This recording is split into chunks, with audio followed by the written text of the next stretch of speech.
हरे कृष्णा, जय श्री कृष्णा। कथामृत में आप सभी का स्वागत है। तो आज हम कथा शुरू करने जा रहे हैं नारद मुनि की। नारद जी जो कि जगत के सबसे विख्यात और सबसे बड़े आचार्य हैं, सबसे बड़े भक्त हैं, ब्रह्मांड के कई कई गुणों से भरपूर भरे हुए हैं।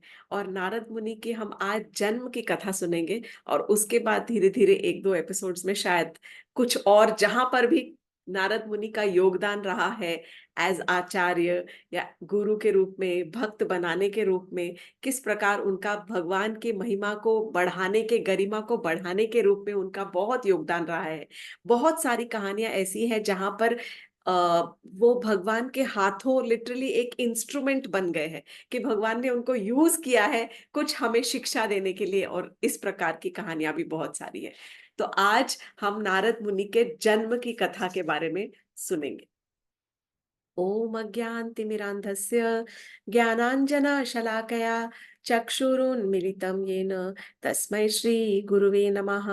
वाञ्छकल्पतरुभ्यश्च कृपा सिन्धुभ्य एव च पतितानां पावनेभ्यो वैष्णवेभ्यो नमो नमः। हे कृष्ण करुणा सिंधु दीनबंधु जगतपते गोपेश गोपिका कांत राधा कांत नमोस्तुते।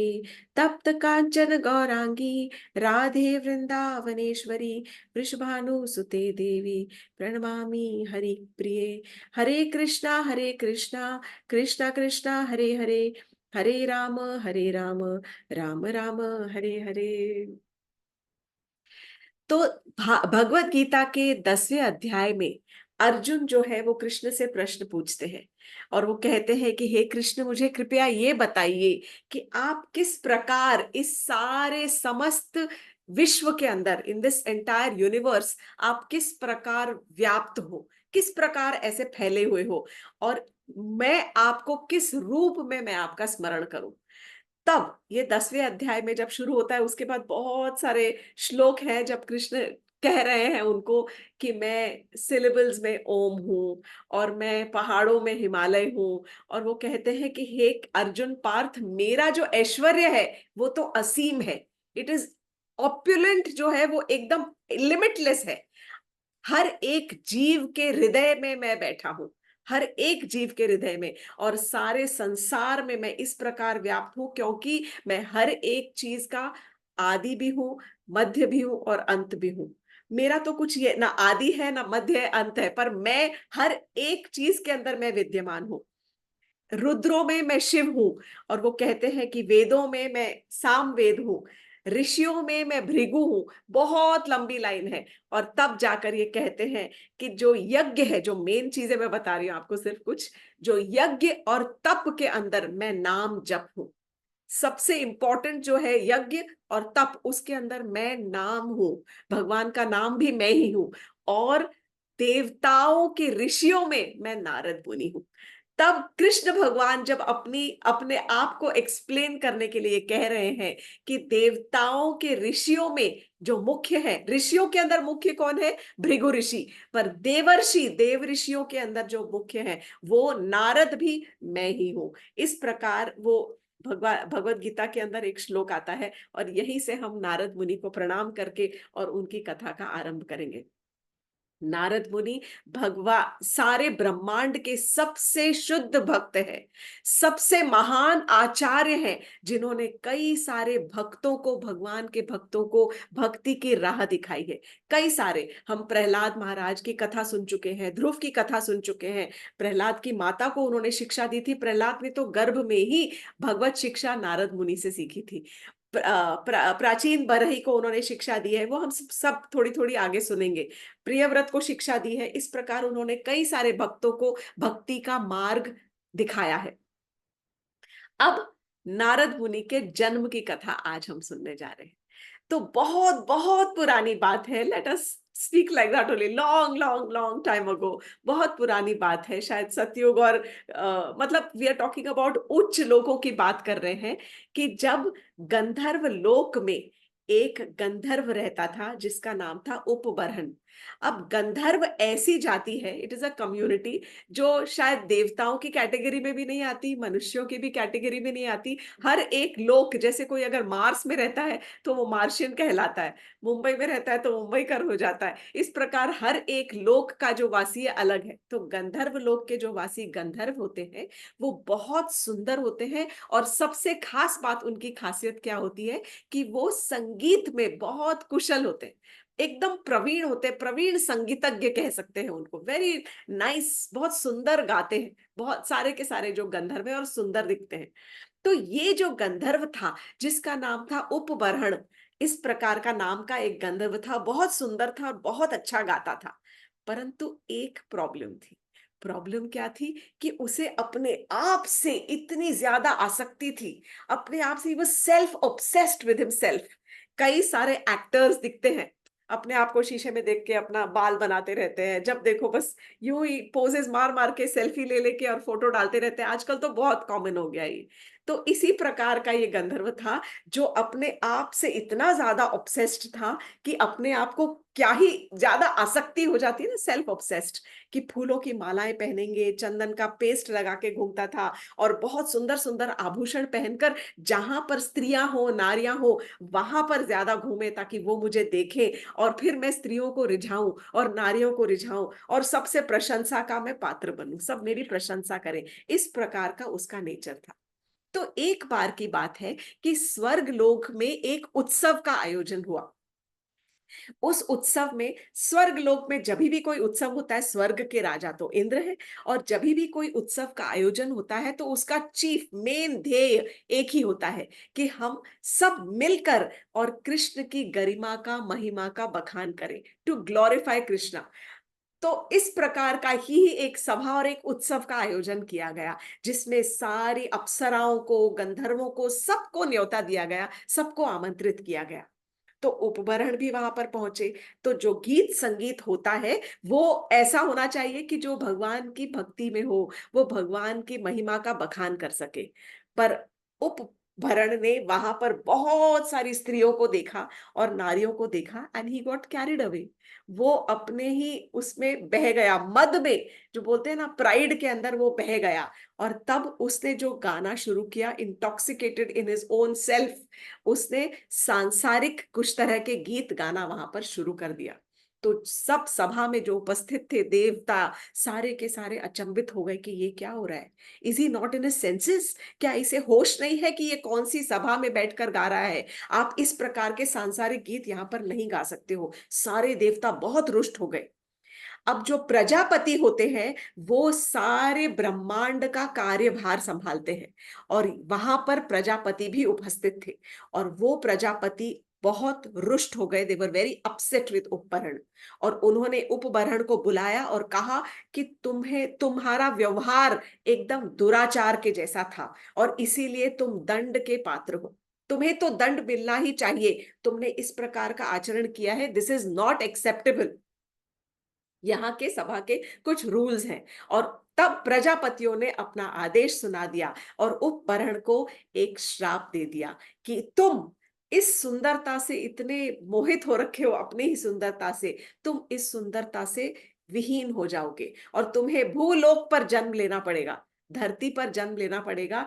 एक साधारण जन्म के, मतलब जहां पर बिल्कुल सुंदरता से सब कुछ विहीन विहीन हो जाओगे, और एक कम जाति के, निम्न जाति में तुम्हारा जन्म होगा। इस प्रकार उनको एक श्राप मिल गया। अब जब श्राप मिला है तो श्राप की पूर्ति करने के लिए उपवरण का जन्म धरती लोक पर हुआ। धरती लोक पर कहाँ जन्म हुआ? एक दासी के घर में, मेड सर्वेंट। भागवतम में एक्चुअली किंकरी कहा गया। किंकरी is actually like a maid servant only. तो किंकरी के घर में, एक दासी के घर में जन्म हुआ। वो दासी अकेली थी, विधवा थी, और वो एक छोटा सा बच्चा था, बस यही इतना ही, that's not too much description, जितना है मैं आपको सुना रही हूँ। तो वो दासी जो थी, उसका एकमात्र जो रिलेटिव था, एकमात्र वन एंड ओनली, वो उसका जो बेटा था, 5 साल का पुत्र था, जिससे वो बहुत ज्यादा प्रेम करती थी। घर में खाने पीने के लिए कोई साधन नहीं था, कोई पैसे नहीं थे, बच्चा एकदम साधारण, वो स्त्री भी इतनी साधारण साधारण, इतनी गरीब कि उसके पास जरा से भी कुछ भी धन नहीं था कि वो अपने बच्चे को अच्छी प्रकार की शिक्षा दे सके। वो आश्रम में काम करती थी, कोई साधुओं के आश्रम में जाकर वहां पर साधुओं की सेवा मिल करती थी, और वहीं से उसको जो भी थोड़ा बहुत धन मिलता था या थोड़ा कुछ व्यय मिलता होगा, मतलब लिटिल बिट ऑफ बाटर में कुछ धन, कुछ धान्य या दूध, इस प्रकार का कुछ सामान मिलता होगा अपना घर पालन पोषण करने के लिए। तो वो इसी में ही अपना और अपने बेटे का पालन पोषण कर रही थी।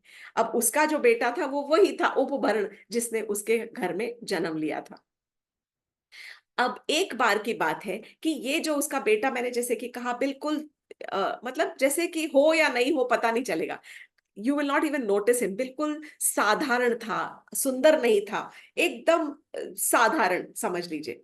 तो एक बार की बात है, जब वो बेटा उसका 5 साल का हुआ, तब जिस आश्रम में ये दासी काम करती थी, उस आश्रम में कुछ काफी सारे साधुओं और ऋषि वहां पर पधारे। और वहां जब ऋषि मुनि वहां पधारे, तो वो ऋषि वहां पर चतुर्मास के पूरे समय पर वहीं पर थे, क्योंकि चतुर्मास बरसात का मौसम होता है, और बरसात के मौसम में नॉर्मली जो साधु ऋषि होते हैं वो इधर उधर ज्यादा भ्रमण नहीं करते, क्योंकि कीड़े मकोड़े जानवर जंतु निकलते हैं, and it is safe, that is the only time when they are allowed to stay at a place. नहीं तो साधु और ऋषियों को हमेशा एक स्थान पर कभी नहीं रहना चाहिए, ताकि उनकी उस स्थान से आसक्ति ना हो जाए। केवल जो चतुर्मास का समय होता है, बरसात का समय, वो एक जगह पर रहना उनके लिए अलाउड होता है। तो पूरा जो चतुर्मास का सीजन था, वो सारे जो ज्ञानी पुरुष थे, बहुत प्रख्यात पंडित, विद्वान पंडित और ब्राह्मण थे, सबके सब योग्य गुणवान शिक्षित ब्राह्मण, उन्होंने सब ने वहीं पर उस आश्रम के अंदर डेरा डाला, और वो रोज सुबह शाम वहां पर भगवत चर्चा करते थे। ये जो दासी थी, ये उनकी सेवा में मग्न थी, उनके नियुक्त की गई थी।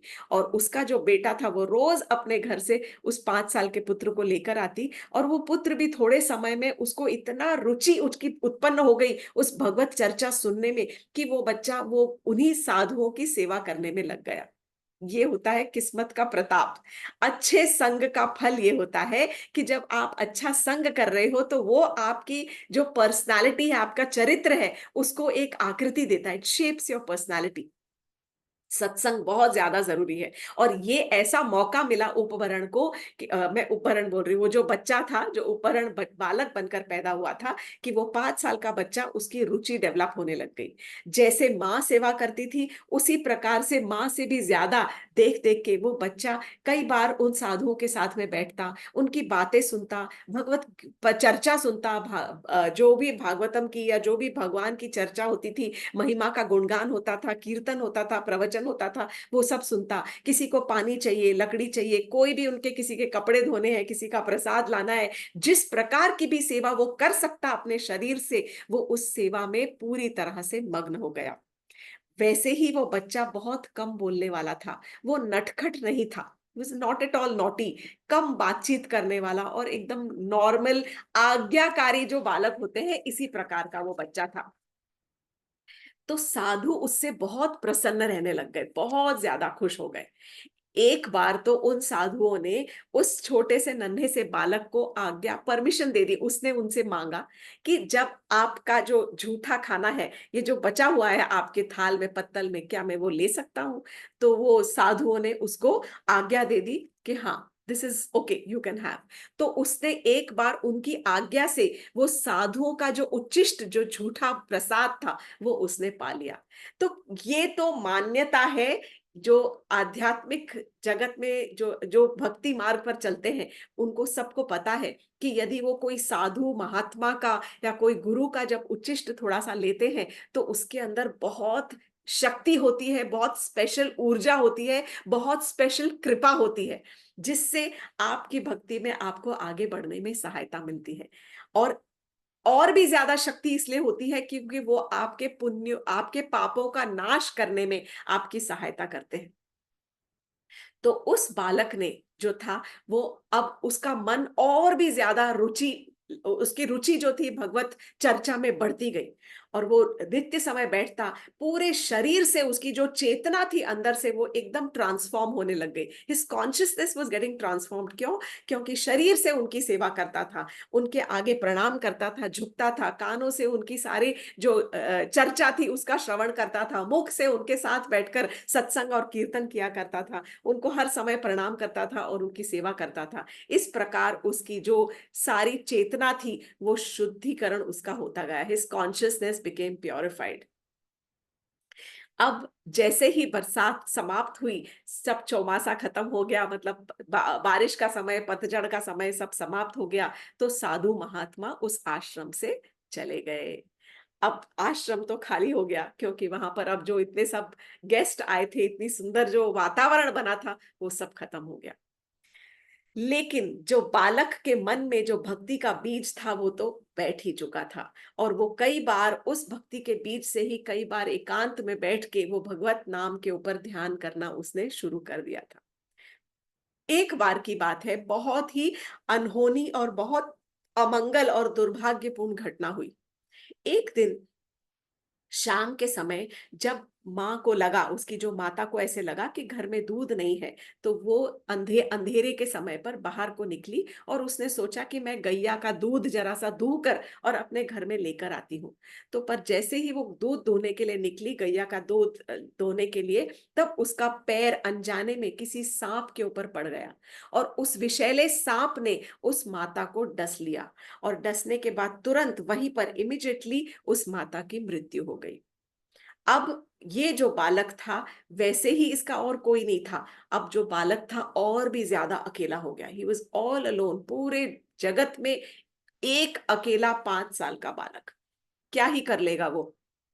लेकिन ये जो बालक था, क्योंकि साधुओं और सन्यासियों और ऋषि मुनियों के जो शिक्षित और बहुत जो पांडित्य, जो इस प्रकार के जो साधु थे, उनके साथ रहकर ऐसा उसका सत्संग हुआ था, ऐसा कि उसमें बहुत ज्यादा परिपक्वता आ गई थी, बहुत मेच्योरिटी आ गई थी, और उसको अब धीरे धीरे बहुत कुछ अंदर आध्यात्मिक बातें रिवील होने लग गई थी, उसको समझ आने लग गई थी, और उसे ये एहसास हो गया था अंदर से ही, ये अनुभूति अंदर से एहसास हो गया था कि इसके अंदर जरूर मेरे प्रभु का एक कोई बहुत बड़ा प्लान होगा, ये उनका ही प्लान है, इसीलिए मुझे इसे एक्सेप्ट कर लेना चाहिए। तब उसे ये एहसास हो गया कि कृष्ण ही मेरे सबसे बड़े शुभ शुभ चिंतक है, he is my well wisher, तो उनका जरूर मेरे लिए कोई प्लान होगा। और उस समय तब उसने अपना वो घर छोड़ दिया और वो वहां से निकल पड़ा उत्तर दिशा की ओर। He started travelling towards the north. कहते हैं, भागवतम में लिखा है कि इतना ट्रैवल किया, इतना भ्रमण किया वो बच्चे ने, कि वो बड़े बड़े नगरों को, शहरों को, गांव, खेतों, खलिहानों को पार करता हुआ, पहाड़ियों को क्रॉस करता हुआ, और खाइयों को क्रॉस करता हुआ जैसे निकलता गया, चलता गया, चलता गया, और बहुत सारे जंगलों में से निकल के फिर जब एक जगह पर कहीं पहुंचा, तो वहां पर इतना बुरी तरह से थक हारा था कि वहां एक नदी के पास बैठकर उसने पहले तो नदी का जल पिया, उसके शरीर में शांति पड़ी, और तब एक बड़े से बरगद के पेड़ के नीचे बैठकर और उसने अपने मन के अंदर बैठे हुए कृष्ण को टटोलना शुरू किया, और मन के अंदर, हृदय के अंदर विराजने वाले जो भगवान है, उनके ऊपर उसने अपना मन को केंद्रित किया, और ही स्टार्टेड लुकिंग इनवर्ड्स। तब उसने ध्यान मग्न होकर, जैसे थोड़ा सा तपस्या करते हैं, ध्यान, मेडिटेशन करना शुरू किया। किसके ऊपर? हृदय के अंदर विराजने वाले भगवान के ऊपर उसने ध्यान लगाना शुरू किया। थोड़ी देर के अंदर ही, जैसे ही ध्यान लगा रहा था, थोड़ी देर के अंदर ही आंखों से आंसू बहने लग गए, और तुरंत उसको अपने हृदय के अंदर ही कृष्ण भगवान के दर्शन हो गए। दर्शन भी हुए और उसको कृष्ण की अनुभूति हुई। किस प्रकार की अनुभूति? उसे एहसास हुआ कि कृष्ण की मधुर बांसुरी की धुन बज रही है, कि सुर कृष्ण भगवान के जो पैरों के नुपुर है, वो मंद मंद उसके नुपुरों की झनझन झनकार उसको सुनाई पड़ने लग गई। कृष्ण भगवान के शरीर की बहुत मद सौंधी सी सुगंध, बहुत अच्छी सुगंध, सेंट, फ्रेग्रेंस उनको एहसास होने लग गया, और कृष्ण की बहुत सुंदर छवि उनके फेस के उसको दर्शन हुए। तब सडनली जैसे ही दर्शन हुए, ये तो क्षण भर के लिए ऐसी अनुभूति हुई, और उसके तुरंत बाद सब गायब हो गया। कृष्ण गायब हो गए, ये पूरी अनुभूति गायब हो गई। वो अंदर ही अंदर झांकता रहा, पर उसे फिर दोबारा कृष्ण के दर्शन नहीं हुए। वो कृष्ण के विरह में तड़पने लग गया और बहुत जोर जोर से रोने लग गया, वहां पर बहुत ज्यादा दुखी हो गया। तब अंदर से कृष्ण की आवाज आई। कहते हैं कि कृष्ण भगवान उसकी इतनी गाढ़ भक्ति से इतने ज्यादा प्रभावित हुए कि उन्होंने बहुत प्रेम से उससे सिर्फ एक वार्तालाप कही और उससे कहा कि हे पुत्र, मैं अब तुम्हें दोबारा नहीं दिखाई पड़ूंगा। इस शरीर के अंदर तो अब तुम्हें मेरे दोबारा दर्शन नहीं होंगे। क्यों?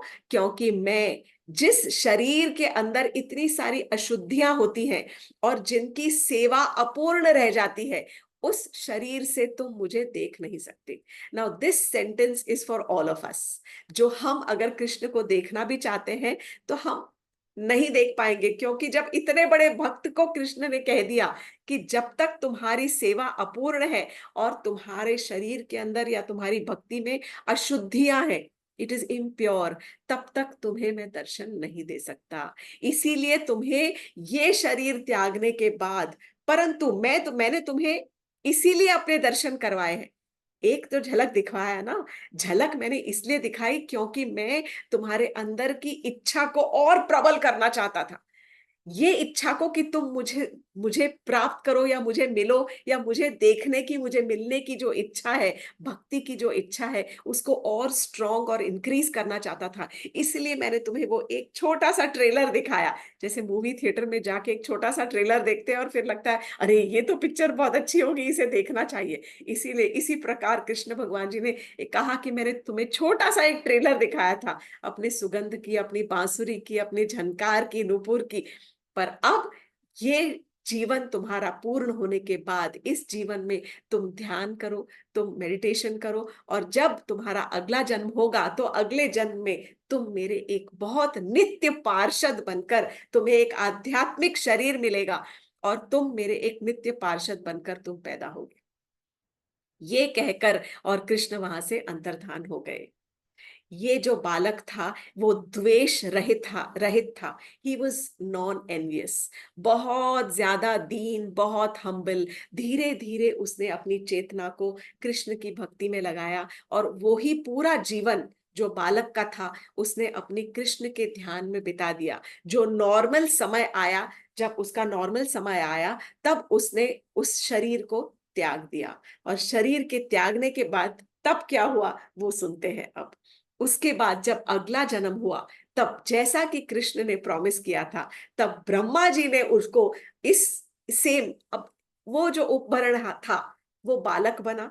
और बालक का, हम तो एक जीव की बात कर रहे हैं, ही इज एन आत्मा, इज अ सोल।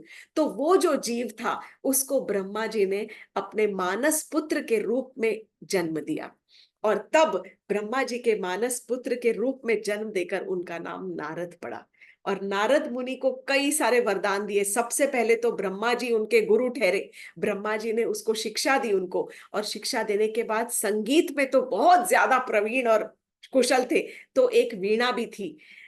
ये उनको एक श्राप मिला है कि वो एक जगह ठहरते नहीं है और कई जगह जगह जगह जगह पर भ्रमण करते हैं। इस श्राप की कहानी भी हम जरूर सुनेंगे। लेकिन यहाँ पर ब्रह्मा जी ने उनको उत्पन्न किया अपने मानस पुत्र के रूप में।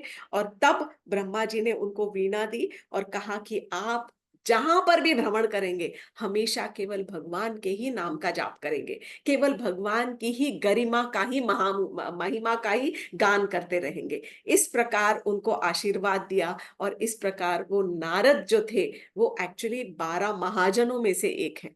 ही इज वन ऑफ द 12 महाजन्स। We will talk about all of this. बहुत सारी सुंदर सुंदर कहानियां हैं, कुछ तो हमने सुनी हुई है, but we will touch upon them all of that again.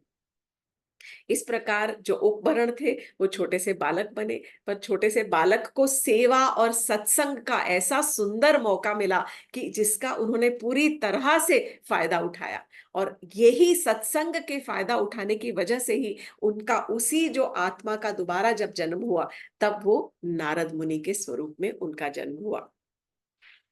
तो यहाँ पर आज हम नारद मुनि 12 महाजनों में से एक है। बाकी के जो महाजन हैं वो ब्रह्मा है, नारद जी हैं, शिव जी हैं, चार कुमार, कपिल देव, प्रहलाद, जनक, भीष्म पितामह, स्वयंभू मनु, बलि, शुकदेव और यमराज। तो नारद जी के जो पिछले जन्म थे, उनसे हमने क्या सबक सीखे पहले के जन्म से, वो थोड़ा सा उसके ऊपर टच करके आज का एपिसोड हम यहीं पर बंद करेंगे। सबसे पहला, सेल्फ डिसिप्लिन, आत्म संयम। जबकि वो छोटे बालक भी थे, तो भी वो जितना जरूरी है उतना ही बोलते थे, ज्यादा बोलते नहीं थे। उन्होंने अपना जन्म केवल ऊट पटांग, मतलब खेल खेल करने में, यहाँ खेल खेल रहे हैं, खिलवाड़ कर रहे हैं, जैसे बच्चे खेलते रहते हैं, मतलब मटीरियलिस्टिक जो चीजें होती है उसमें बिल्कुल भी व्यर्थ नहीं गंवाया। अपना पूरा बचपन जो है वो या तो माँ के साथ में थे, और तब माँ के साथ में भी आश्रम में साधुओं की सेवा करने में ही लगाया। उन्होंने आसक्ति लगाई भी तो किससे? सबसे पहले साधुओं से आसक्ति लगाई, और साधुओं के माध्यम से भगवान में आसक्ति लगाई।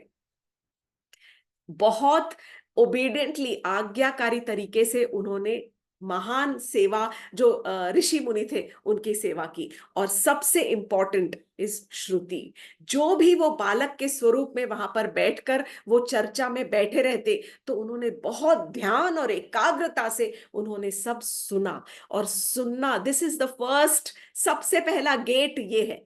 सबसे पहला जो गेट है ना वो भक्ति का, वो ये है। अगर हम अच्छा सुनेंगे, अगर हम अच्छे प्रवचन सुनेंगे और भक्तों की अच्छी व्याख्या सुनेंगे, तब यहां से, आंखों से तो हम पढ़ सकते हैं, कोई पढ़ा लिखा होता है, कोई अनपढ़ होता है, लेकिन कानों से जो भी सुन सकता है, वो अगर अपनी श्रुतियों का, अपनी श्रुति कर्णों का जो उपयोग है, वो भगवान के नामों और भगवान की महिमा का बखान, भगवत चर्चा सुनने में करे, तब 100%, जैसा कि मैंने कहा, सत्संग और सत्संग से मिली हुई जो श्रुतियां हैं, वो ही हमारे चरित्र को एक आकृति दे सकती है, एक शेप दे सकती है। तो यहाँ पर हम नारद मुनि की इस कथा पर आज के कथामृत को समाप्त करेंगे। आगे बहुत सुंदर सुंदर कहानियां हैं नारद मुनि की, बहुत सुंदर, बहुत डिटेल्ड। इतनी कहानियां और इतनी कथाएं, और मोर देन कथाएं, नारद मुनि के बहुत सारे ज्ञान दिए हुए हैं, जो उन्होंने अपने भक्तों को बहुत सारे ज्ञान दिए हैं। नारद मुनि ने कुछ कहानियां, कुछ ग्रंथ भी लिखे हैं। ग्रंथों के नाम I will tell you. Narad, एक तो नारद भक्ति सूत्र है, बहुत सारे, lots of books he has written, Narad मुनि, I have written them somewhere. चलो, आज की कथा यही समाप्त करेंगे। नारद मुनि के ऊपर और चर्चा अगले एक एपिसोड में। Thank you so much. Kathamrit के साथ जुड़ने के लिए बहुत बहुत धन्यवाद। 1 minute, हाँ?